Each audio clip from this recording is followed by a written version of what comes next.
Chapter 2. A French Lesson. When Sarah entered the schoolroom the next morning, everybody looked at her with wide, interested eyes. By that time, every pupil from Lavinia Herbert, who was nearly 13 and felt quite grown up, to Lottie Legg, who was only just 4, and the baby of the school had heard a great deal about her. They knew very certainly that she was Miss Minchin's show pupil and was considered a credit to the establishment. One or two of them had even caught a glimpse of her French maid, Mariette, who had arrived the evening before. Lavinia had managed to pass Sarah's room when the door was open, and had seen Mariette opening a box, which had arrived late from some shop. It was full of petticoats with lace frills on them. "Frills and frills," she whispered to her friend Jessie, as she bent over her geography. "I saw her shaking them out. I heard Miss Minchin say to Miss Amelia that her clothes were so grand that they were ridiculous for a child. My mamma says that children should be dressed simply. She has got one of those petticoats on now. I saw it when she sat down. She has silk stockings on," whispered Jessie, bending over her geography also. "And what little feet! I never saw such little feet." "Oh," sniffed Lavinia spitefully, "that is the way our slippers are made. My mamma says that even big feet can be made to look small if you have a clever shoemaker. I don't think she is pretty at all. Her eyes are such a queer colour."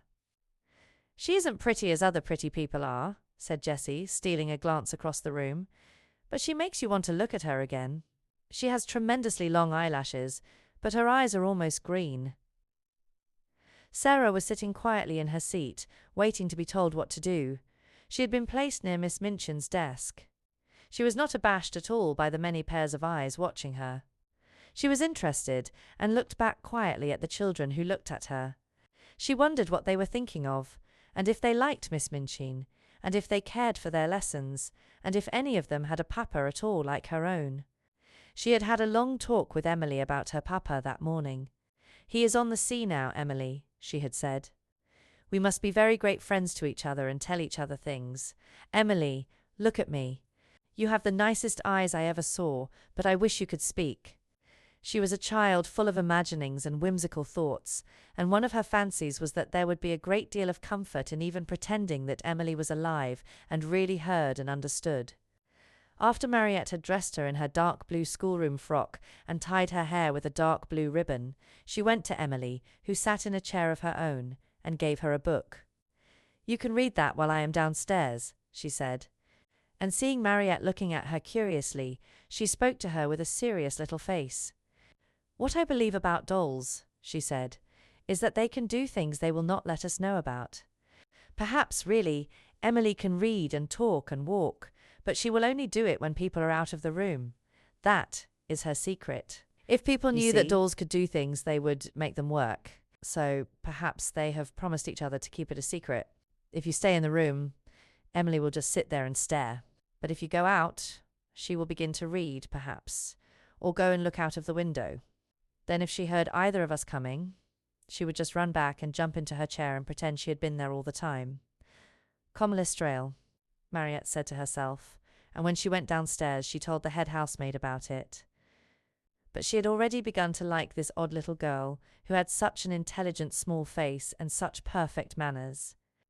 She had taken care of children before who were not so polite. Sarah was a very fine little person, and had a gentle, appreciative way of saying, "If you please, Mariette, thank you, Mariette," which was very charming. Mariette told the head housemaid that she thanked her as if she was thanking a lady. "Elle a l'air d'une princesse," said Petite, she said.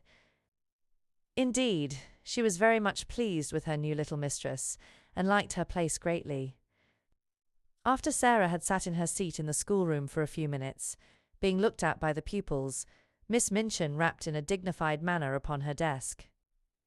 "Young ladies," she said, "I wish to introduce you to your new companion." All the little girls rose in their places, and Sarah rose also. "I shall expect you all to be very agreeable to Miss Crewe. She has just come to us from a great distance, in fact, from India. As soon as lessons are over, you must make each other's acquaintance." The pupils bowed ceremoniously, and Sarah made a little curtsy, and then they sat down and looked at each other again. "Sarah," said Miss Minchin in her schoolroom manner, "come here to me."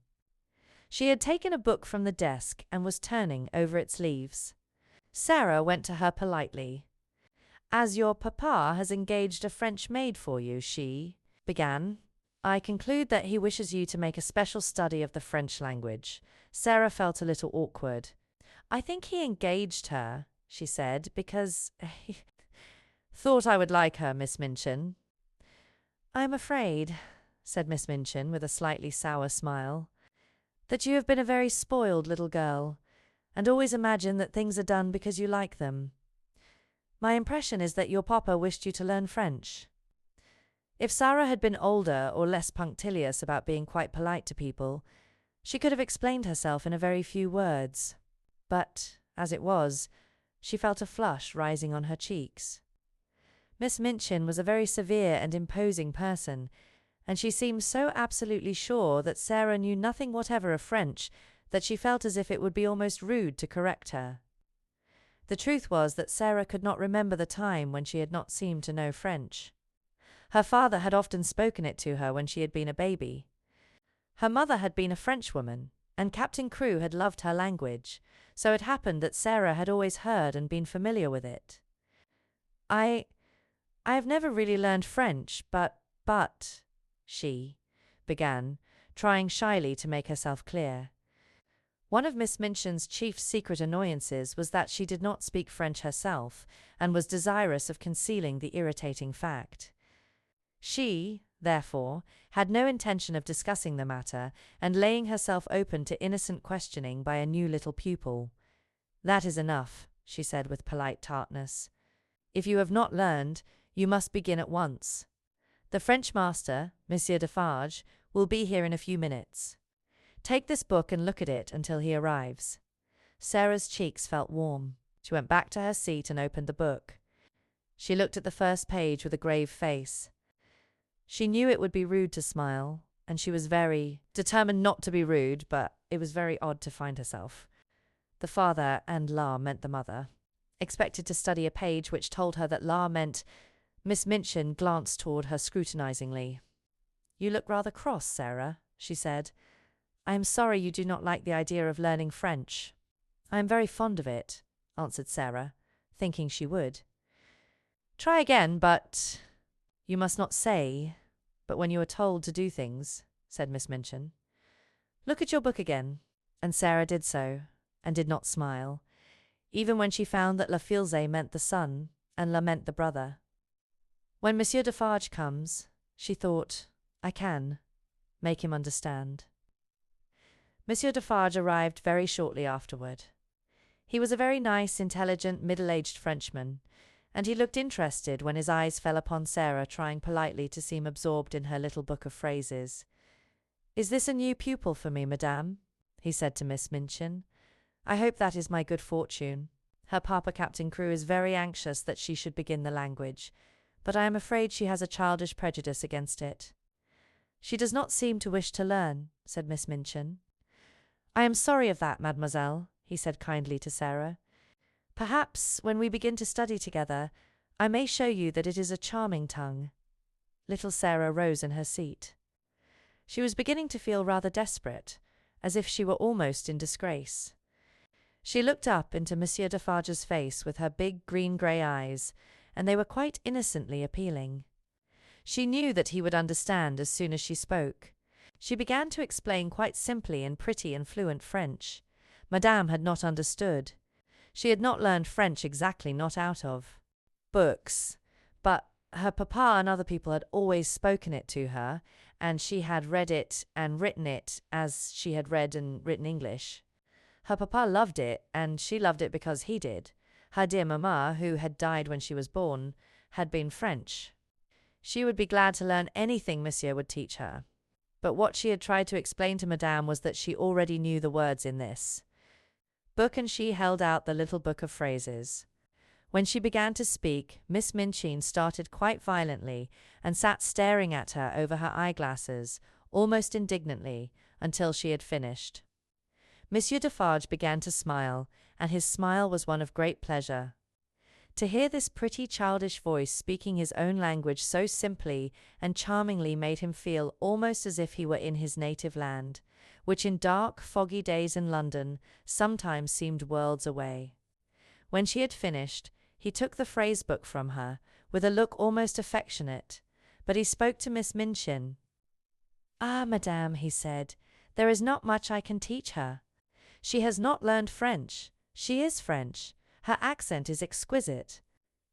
"You ought to have told me," exclaimed Miss Minchin, much mortified, turning to Sarah. I tried," said Sarah. I suppose I did not begin right." Miss Minchin knew she had tried and that it had not been her fault that she was not allowed to explain. And when she saw that the pupils had been listening, and that Lavinia and Jessie were giggling behind their French grammars, she felt infuriated. "Silence, young ladies," she said severely, rapping upon the desk. "Silence at once." And she began from that minute to feel rather a grudge against her show pupil.